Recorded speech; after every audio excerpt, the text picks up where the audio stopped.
नमस्कार दोस्तों, स्वागत है आपका फाइनेंशियली लिटरेसी चैनल में, जहां हम पैसों की बात करते हैं, लेकिन सिर्फ कमाने की नहीं बल्कि समझदारी से निवेश करने की भी। यहां हम आपको वो ज्ञान देते हैं जो न सिर्फ आपके फैसलों को मजबूत बनाए बल्कि आपके भविष्य को भी सुरक्षित करे। और आज के investment word of the day में हम बात करेंगे एक ऐसी फाइनेंशियल रणनीति की जो आपकी मेहनत की कमाई को मार्केट के उतार चढ़ाव से बचा सकती है, एक ऐसी ढाल जो नुकसान को कम कर सकती है और आपको शांति दे सकती है। इसका नाम है हेजिंग। तो चलिए अब सीधे मुद्दे पर आते हैं, आखिर ये हेजिंग होता क्या है? दोस्तों, निवेश की दुनिया में मुनाफा जितना जरूरी है उससे कहीं ज्यादा जरूरी होता है रिस्क को समझना और उसे मैनेज करना।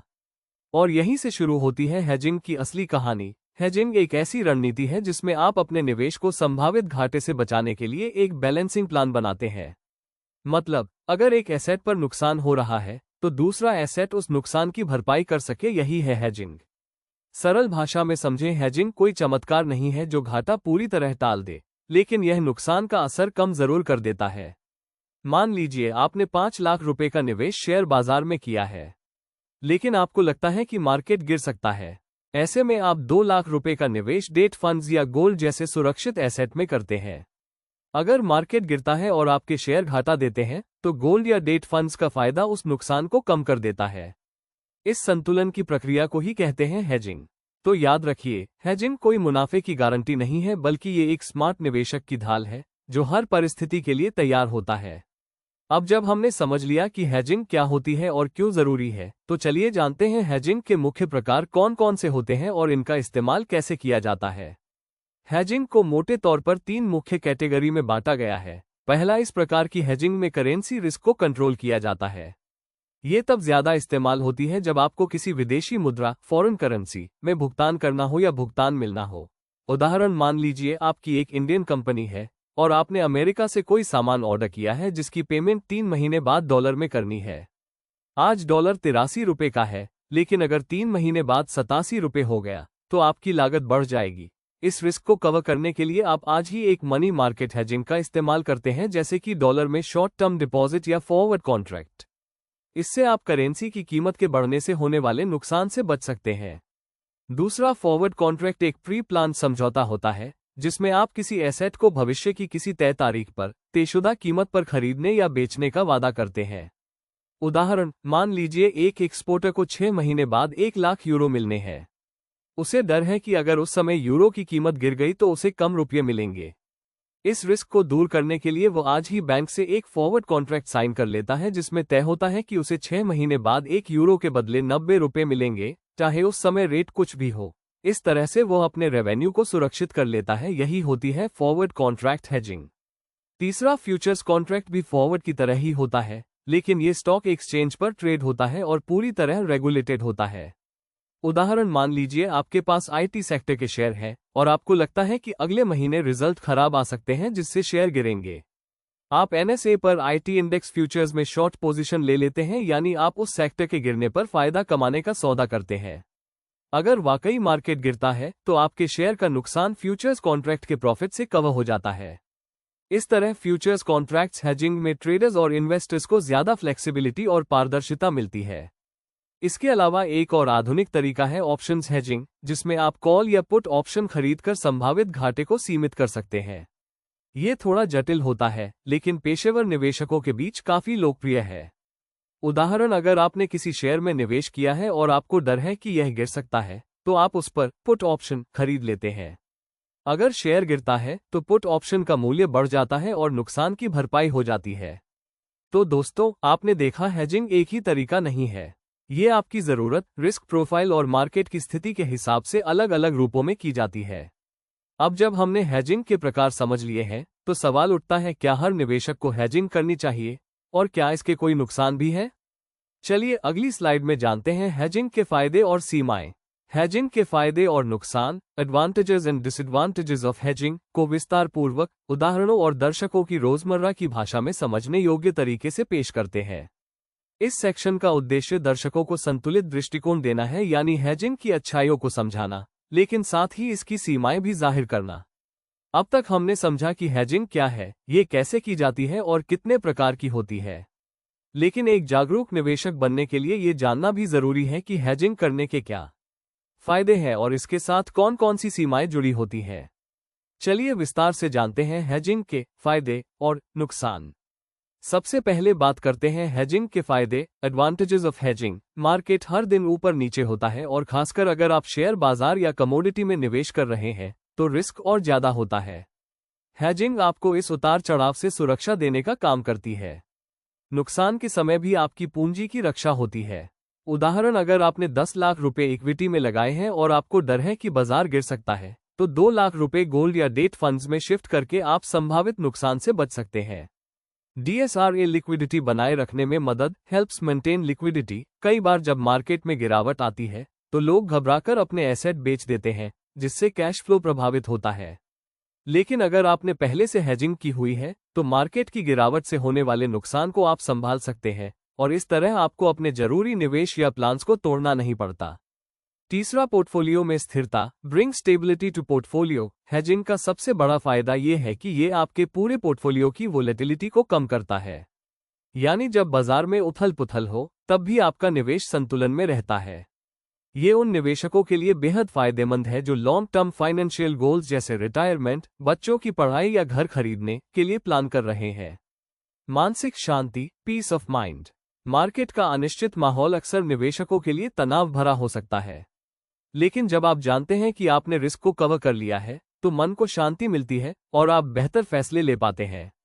अब जानते हैं हेजिंग के नुकसान या सीमाएं, डिसएडवांटेजेस और लिमिटेशंस ऑफ हेजिंग। पहला, जटिल प्रक्रिया, कॉम्प्लेक्स स्ट्रैटेजी। हेजिंग सुनने में आसान लग सकती है, लेकिन असल में इसमें गहरी समझ और समय की जरूरत होती है।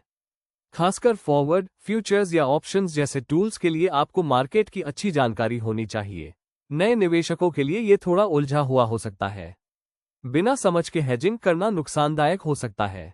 दूसरा, कोई गारंटी नहीं होती, no guaranteed protection. Hedging risk को कम करने की कोशिश करती है, लेकिन ये नुकसान से 100% सुरक्षा नहीं देती। अगर मार्केट अप्रत्याशित रूप से हिल जाता है या आपने हेजिंग स्ट्रेटेजी गलत चुनी है तो नुकसान फिर भी हो सकता है। महंगा सौदा हो सकता है, it can be expensive. Hedging करने में कई तरह की लागत लगती है, जैसे कि transaction charges, option premiums, interest rates, money market, margin requirements. Future, अगर मार्केट आपकी उम्मीद के अनुसार चलता भी है तो इन खर्चों के कारण आपका नेट प्रॉफिट कम हो सकता है। तीसरा, प्रॉफिट की संभावना भी घटती है, रिड्यूसेस प्रॉफिट पोटेंशियल। हेजिंग आपको नुकसान से बचाता है, लेकिन कई बार ये आपके मुनाफे को भी सीमित कर देता है। जैसे मान लीजिए आपने कोई पुट ऑप्शन खरीदा, लेकिन शेयर की कीमत बढ़ गई तो आपके ऑप्शन की लागत बेकार चली गई, यानी मुनाफा मिला लेकिन थोड़ा कम। तो दोस्तों, हेजिंग एक शक्तिशाली निवेश टूल है, लेकिन इसका इस्तेमाल तभी करें जब आपको इसके फायदों और सीमाओं की पूरी समझ हो। अगर समझदारी से किया जाए तो हेजिंग आपको मार्केट की अनिश्चितताओं से बचाकर आपके पोर्टफोलियो को स्थिरता दे सकता है, लेकिन बिना योजना और ज्ञान के किया गया हेजिंग उल्टा भारी पड़ सकता है। तो क्या हर निवेशक को हेजिंग करनी चाहिए? कौन से निवेशक इसके लिए उपयुक्त है और कब हेजिंग की जरूरत होती है? जानिए वीडियो के अगले और अंतिम भाग में। दोस्तों, अब आप सोच रहे होंगे कि हेजिंग जैसी रणनीति तो सिर्फ बड़े बड़े निवेशकों या कॉरपोरेट्स के लिए होगी, लेकिन सच्चाई ये है कि हम में से कई लोग अनजाने में रोजमर्रा की जिंदगी में भी हेजिंग जैसा काम करते हैं। आइए इसे आम उदाहरणों से समझते हैं। एक किसान को मालूम है कि अगर बारिश ज्यादा हो गई या सूखा पड़ गया तो उसकी फसल बर्बाद हो सकती है। ऐसे में वो बीमा लेता है, यानी क्रॉप इंश्योरेंस। ये बीमा उसके लिए एक तरह की हेजिंग ही है। अगर फसल खराब हो गई तो उसे बीमा से पैसा मिलेगा और वो पूरी तरह डूबेगा नहीं, यानी किसान ने रिस्क को ट्रांसफर करके अपना नुकसान सीमित कर लिया। यही तो है हेजिंग की सोच। घर के मालिक का प्रॉपर्टी बीमा, संपत्ति की सुरक्षा। मान लीजिए किसी व्यक्ति ने बहुत मेहनत से अपना घर बनाया है और वो डरता है कि कहीं आग लग गई या चोरी हो गई तो उसकी पूरी संपत्ति चली जाएगी। ऐसे में वो होम इंश्योरेंस लेता है। ये भी एक हेजिंग है, क्योंकि वो अपने संभावित नुकसान के खिलाफ एक सुरक्षा कवच बना रहा है। एक मध्यमवर्गीय परिवार की सीप प्लानिंग, आर्थिक संतुलन। एक नौकरी पेशा व्यक्ति अपने बच्चों की पढ़ाई, घर की एमई और भविष्य की जरूरतों के लिए सीप करता है, लेकिन वो सिर्फ इक्विटी में निवेश नहीं करता, वो कुछ पैसा डेट या गोल्ड में भी लगाता है। क्यों? ताकि अगर मार्केट गिर जाए तो पूरा पैसा न डूबे। ये एक सोच समझकर बनाई गई हेजिंग है जहां वो संतुलन बनाए रखता है। अगर एक व्यापारी चीन से माल मंगवाता है और डॉलर या युआन में भुगतान करता है तो उसे डर होता है कि अगर रुपये की कीमत गिर गई तो उसका खर्च बढ़ जाएगा। वो आज ही फॉरवर्ड कॉन्ट्रैक्ट ले लेता है ताकि भविष्य में नुकसान से बचा जा सके। ये भी हेजिंग का बिजनेस वर्जन है। वाहन बीमा सबसे आम हेजिंग। आपने अपनी बाइक या कार का बीमा करवाया होगा। क्यों? ताकि अगर कभी दुर्घटना हो जाए, चोरी हो जाए या नुकसान हो जाए तो बीमा कंपनी भरपाई कर सके। ये बीमा पॉलिसी भी हेजिंग है क्योंकि आपने अपने रिस्क को कवर कर लिया है। तो दोस्तों, हेजिंग कोई जादू नहीं, बल्कि समझदारी से जोखिम को बांटने की कला है। ये हमें न सिर्फ निवेश में बल्कि जिंदगी में भी सुरक्षा देती है, चाहे वो हमारा पैसा हो, संपत्ति हो, फसल हो या भविष्य की योजनाएं। तो चलिए दोस्तों, अब करते हैं आज की चर्चा का सारांश। हेजिंग एक ऐसी निवेश रणनीति। हेजिंग के अलग अलग तरीके होते हैं, जैसे money market instruments, forward contracts और फ्यूचर्स। ये सब अलग अलग स्थितियों में मदद करते हैं, चाहे आप एक व्यापारी हो, निवेशक हो या एक आम नागरिक। हमने देखा कि हेजिंग हमारे दैनिक जीवन में भी मौजूद होती है, जैसे इंश्योरेंस लेना, सीप में विविध निवेश करना या किसी अंतर्राष्ट्रीय व्यापार में जोखिम को कवर करना। सलाह एडवाइस। अगर आप नए निवेशक हैं तो हेजिंग की जटिल रणनीतियों से पहले बुनियादी चीजों को अच्छे से समझिए, जैसे एसेट एलोकेशन, इमरजेंसी फंड और डाइवर्सिफिकेशन। ये भी हेजिंग का सरल रूप ही है। अगर आप एक मजे हुए निवेशक हैं तो हेजिंग को अपने पोर्टफोलियो में शामिल करने से पहले किसी सर्टिफाइड फाइनेंशियल प्लानर से परामर्श जरूर लें। और सबसे जरूरी बात, हेजिंग का मकसद है नुकसान को कम करना, लेकिन मुनाफा तभी होता है जब निवेश में अनुशासन और धैर्य हो।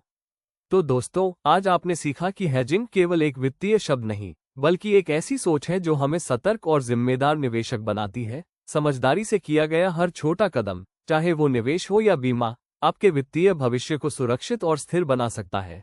अगर आप जानना चाहते हैं कि कौन से इंस्ट्रूमेंट्स हेजिंग के लिए सबसे ज्यादा कारगर होते हैं, जैसे ऑप्शंस, गोल्ड, ETF या इंटरनेशनल फंड्स, तो हमारी अगली वीडियो देखना न भूलें। और हाँ, अगली वीडियो में हम जानेंगे रिस्क रिवॉर्ड रेशियो क्या होता है और ये आपको कैसे करोड़ों के गलत फैसलों से बचा सकता है।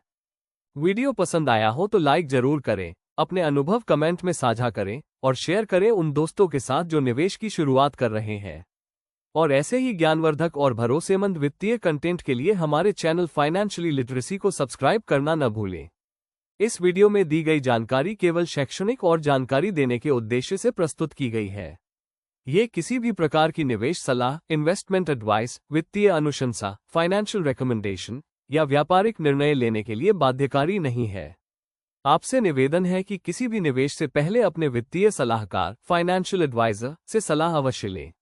बाजार में निवेश जोखिम के अधीन होता है, इसलिए सूझबूझ से निर्णय लें। चैनल या निर्माता आपकी व्यक्तिगत निवेश हानियों के लिए उत्तरदायी नहीं होगा। जय हिंद।